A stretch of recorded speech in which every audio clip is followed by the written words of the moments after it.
So mga kamaskara, ito bali kukuha tayo ng dates. Yan, napakababa niya lang, ganyan lang siya kataas. So abot na abot natin, bali po ito ay hinog na mga kamaskara. Yan, hinog na yan. Sa mga taga Middle East dyan, alam na alam nyo to. Ito po ay napakatamis na prutas. Yan, palatandaan na hinog na siya, nagda dark brown na siya.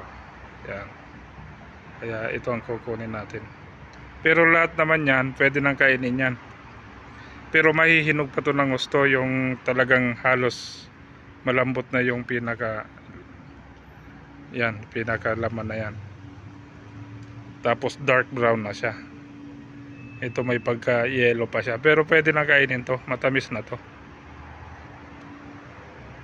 Yan mga kamaskara, bali ito ay libre lang dito, kung saan lang tumutubo to, sa mga gilid ng kalsada. Pero tanim nila yon, kaso lahat naman pwede kumuha, wag lang yung sa loob ng bakod mga kamaskara. Yan, ang ganda. Ito hinog na to. Yan,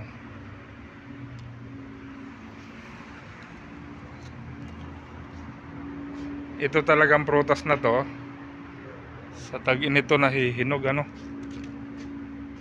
sa tag-init talaga to namumunga itong prutas na to. Yan,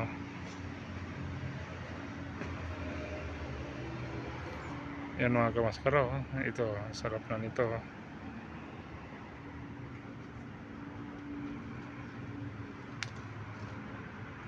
So okay na to mga kamaskara. Yan,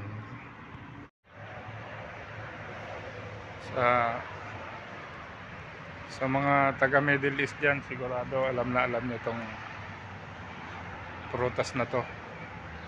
Ito po ay dates, yan, hinog na siya, bali mababa lang siya, yan lang siya kataas, mga dwarf dates ba yan. So kukuha tayo, ito ay ano man lang dito,